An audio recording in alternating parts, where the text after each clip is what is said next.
Hey guys, this is the Silver Jewel back to you with a new game again. This is Darkest Dungeon. It's not Minecraft, really. This is another one of my favorite games, and I'm not really gonna explain anything. I'm just gonna play, and if you want to learn more about it, it's on Steam. It's great. It's a great game. I recommend it. Anyways, so I'm gonna skip the opening cutscene here too because it's really long, and you probably can't hear anything because the sound's really low, but that's mostly just because it's distracting for me to talk because, it's hard to talk when there's tons of background music and people talking and there's a narrator and shit like that. Anyways, so I want to talk a little bit more about how depression affected me at school and why that led to me, deciding to quit school. Some people may be like, well, a lot of people have, mental health issues. Like, why did you quit school? Why did you think this was that bad? And I agree. For a long time I was like, this is not a big deal, this is you should just get over it kind of thing. But it was to the point where I felt that I needed to leave. I could not stay there, I could not function. I felt like I hadn't been there all semester because I wasn't learning. I wasn't retaining any information. I wasn't performing well enough on homework. I wasn't, there were a lot of areas in which I was lacking that, at an institution of higher learning kind of thing, I could not afford to be that far behind. And I was very far behind. It was, it was really, really to the point where it was aggravating my anxiety. It was,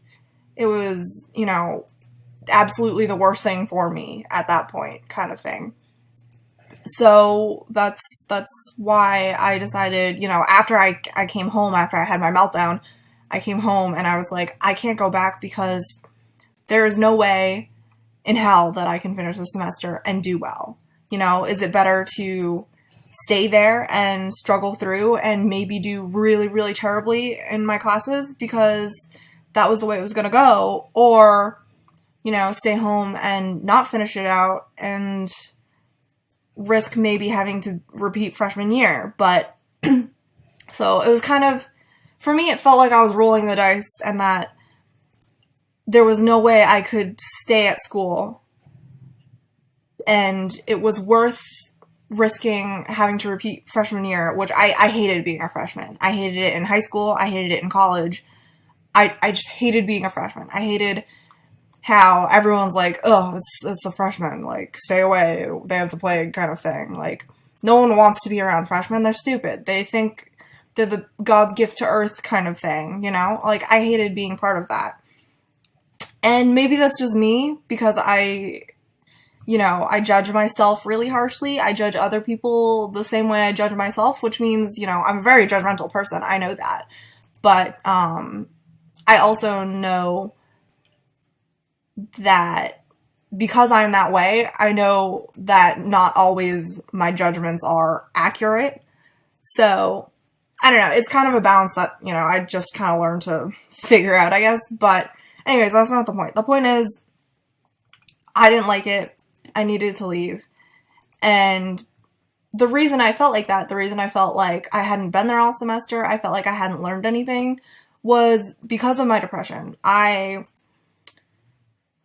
Something that comes with that is a lack of focus, a lack of motivation, a lack of a lot of things that most people just naturally have and take for granted, and I certainly took for granted, is the ability to focus and not lose your cool when you have to do something kind of thing.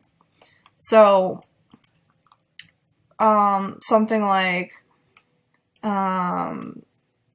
sitting in class and listening to a professor. Those are very, very easy tasks that everyone in school has to deal with. And for me, that was really, really hard to do. I would sit there and pretty much just not focus on anything because I couldn't do it. my, my focus would only be able to hold for, 3 minutes at a time kind of thing. As soon as it went in, and I would hold it long enough to recognize, this is easy. This is something that I know how to do this, or I understand how to do this, but I'm not going to be able to write it down because I can't process the information that well. Like, I wasn't having that kind of higher order processes because I would lose focus too fast. I wouldn't be able to retain information that long or effectively. So that clearly became a serious issue because you need to take notes in college. You need to, remember things. You need to be able to do your homework because no one's going to be on you saying you need to do your homework every night. There's no one watching you or babysitting you or holding your hand. You have homework that's due, excuse me, like once a week, and that was it. Like, if you don't keep up with your studies, then game over. You're not going to be able to, perform on your homework. And one thing that happened at my school, like almost for every class pretty much, was group work. So if you screw up your homework, that's a bad grade for you and your homework partner. Like, non-negotiable. Everyone had to have a homework partner. And if you do a shitty job, that's on you. Like, you both get the same grade. You both turn in one piece of paper. And it was awful because it felt like, one, they didn't have enough time to grade us all. Like, the College of Computer Science was what I was in, and, like, it was the smallest college, and I felt like this is a really large university, which was part of the reason why I didn't feel like I fit in, because I've always come from really tiny schools.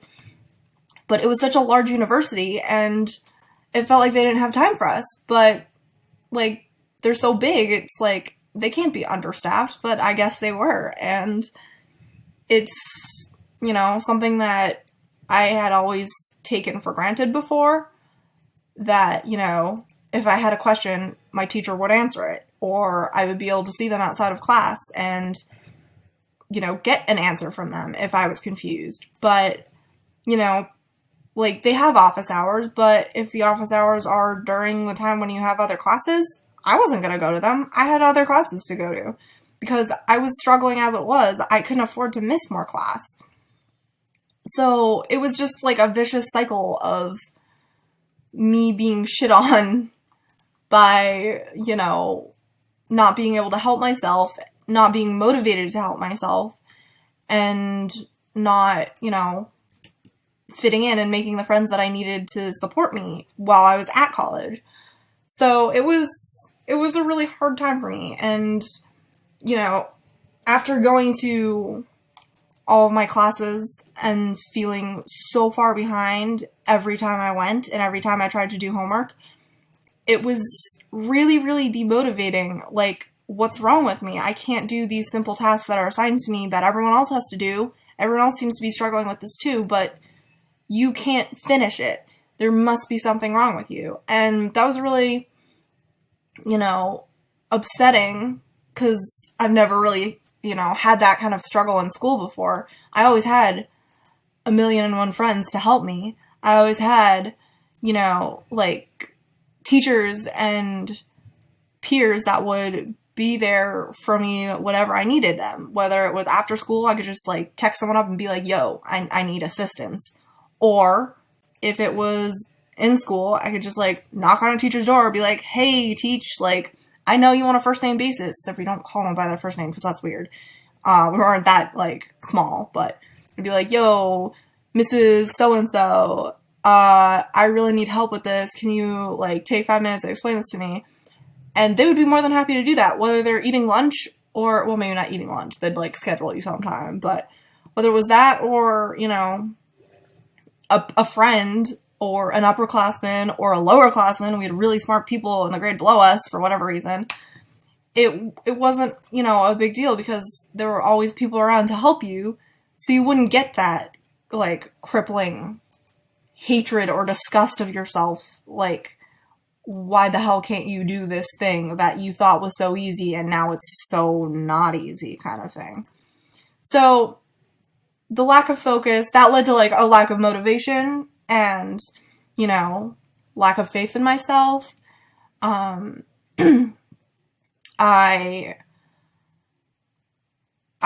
just, it was a really shitty time for, you know, me, myself, and I, and it's a lonely experience to just have to go through that and feel like you can't help yourself. Like, that was the worst, is just feeling like there's nothing I can do for myself because I'm trying. I went to, you know, office hours when I could. I had 3 other computer science friends, a really good lab partner for most of the year, and I was still feeling overwhelmed by everything, you know? Like, I always felt like I was the worst one in the room, even though, you know, I clearly wasn't, but that's just what it felt like because I had no control over myself. And that ended up in a lot of, you know, skipping classes. Like I said, it would be hard sometimes to just get out of bed because I'd have a bad day or I'd feel really low about myself, and I'd just be like, you know what? I'm in bed. I feel like crap, and I could either go to class and not pay attention and not learn anything, or I could stay in my bed where it's nice and warm, watch some YouTube, distract myself from my life, and, you know, sleep my day away. And I did that a lot. I mean, I didn't even have early classes. I had a 9:15, which I would prefer that because, you know, it's early enough that you don't waste the whole day and you don't screw up your sleep schedule that much. But at the same time, it's not, you know, an 8 a.m. It was, you know, a fairly good balance for me. And I really liked that schedule. When you hate everything about it, 9:15 is really early. You don't understand how frustrating that was, knowing this isn't bad, but there's no way I can fix this. That's what it felt like, and that's what I had to deal with for, you know, a semester and a half of hating that and hating myself, dreading everything about school kind of thing. And that was really hard coming from where I came from. And, you know, social standing, I knew everyone's name in the grade. I knew everyone's name in the grade below me, and the grade below that, and the grade above me, and the grade above that from the last, like, 2 years. So it was really, really hard to go from that to not knowing anyone, you know, and not liking most of the people that I met because they didn't see the world the same way that I did, because they didn't have the same values, they didn't, you know, have the same respect for the things that I respected. And that was a really hard balance to kind of adjust to, and between that and, like, the anxiety over not doing well in my classes and not fitting in, it all built up, and it was suffocating, and it got so bad, you know, like, I would just be miserable all the time. There was nothing I felt I could do about it. And that's the worst, is just that helpless feeling of having no control over yourself, not being able to, you know, say, yes, I can do something, or no, I can't do this, or saying that and then ending up being wrong because you can't do this. Because you're faced with all of this shit, your brain doesn't want you to get out of bed in the morning. You forget to eat, so your energy is super low. You don't drink, so you get headaches. You're not exercising because you have no motivation to walk the 5 minutes down the street to go to the gym filled with people that you don't know and that feel like they're judging you. all of that was just building up, and I wasn't sleeping, so I would sleep during the day, and that's not good for you because you need the sunlight, especially in the winter where it's, seasonal, whatever it is, sad, whatever that is, kind of thing. It was just really shitty for me. And, on top of that, I would be, first semester, my roommate, I had a really shitty roommate. That's another story. But,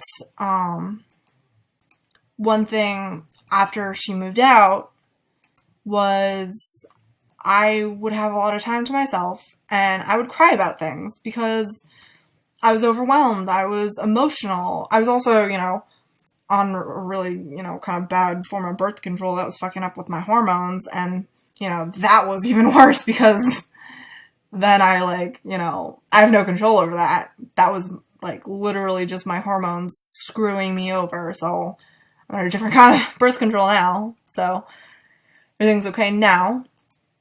But that was something that I also had to deal with, It was just a lot of variables that I had no control over and were just making things extremely difficult for me to get by without help, because I didn't have any help. My support system was very far away. They didn't know what to do with me. And because, I wouldn't tell them because I didn't understand myself. I didn't know how to tell someone I feel like I'm dying even though I'm not dead, how do you tell your family that? How do you explain that to someone who doesn't understand what kind of depression you're dealing with?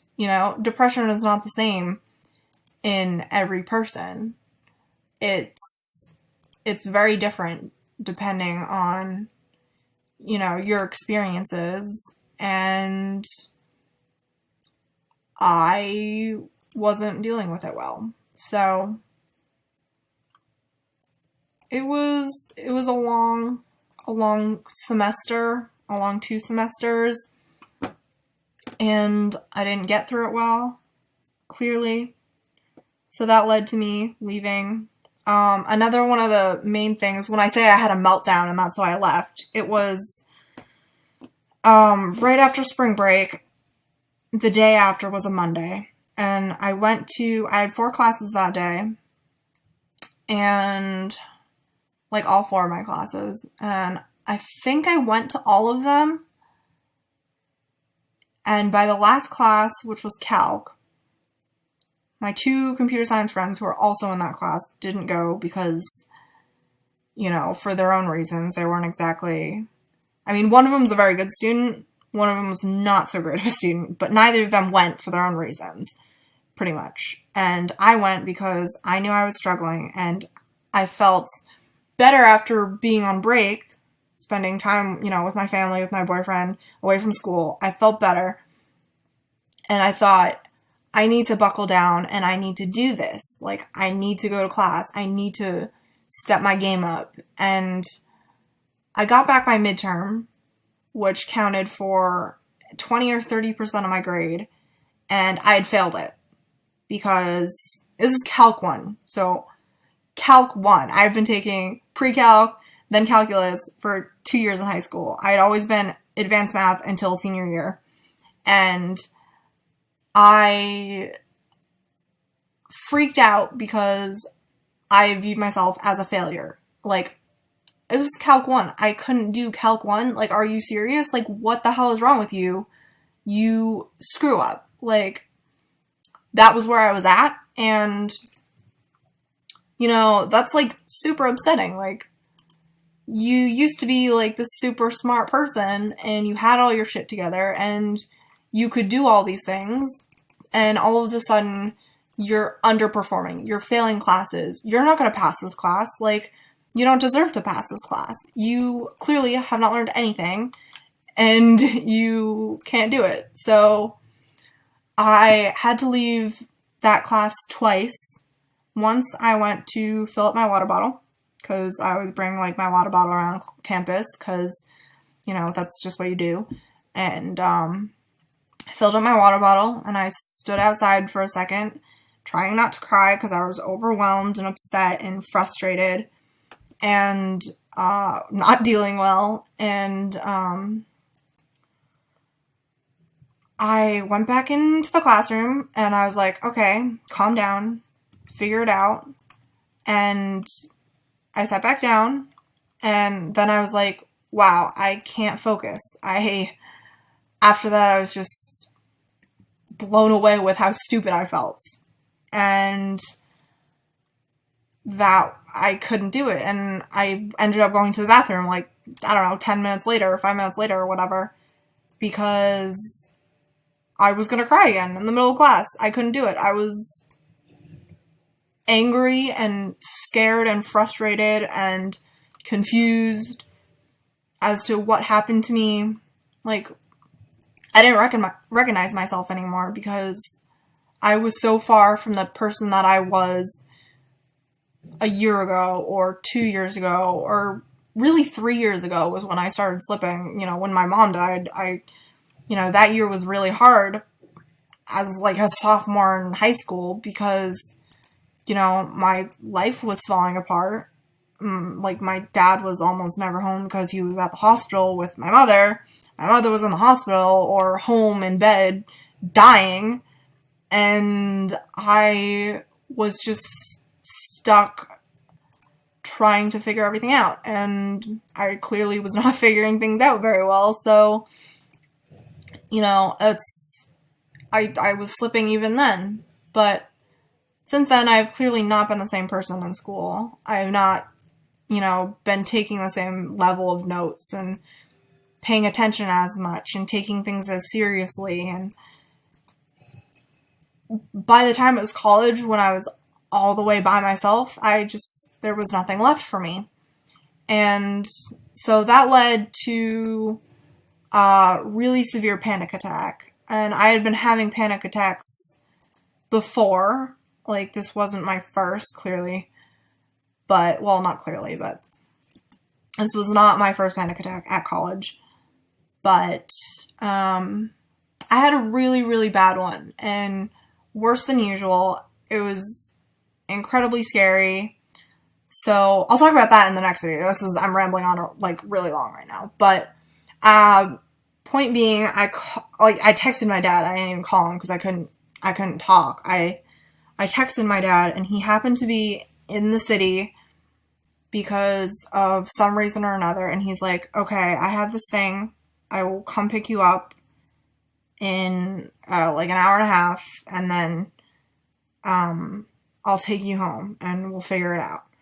So I was like, okay, that makes me feel a little bit better. I was still kind of freaking out. And apparently he told my aunt, who is a guidance counselor for a middle school, public middle school, and she's, you know, into, like, the psychology thing. She's a guidance counselor. Like, she loves her job. That's what she does for her life. So she called me, and I picked up a mess, and she talked me through it, got me to calm down, got me to drink and eat a little, which I hadn't done all day, and it was probably like 3 o'clock by this time, or 2 o'clock in the afternoon when this conversation happened.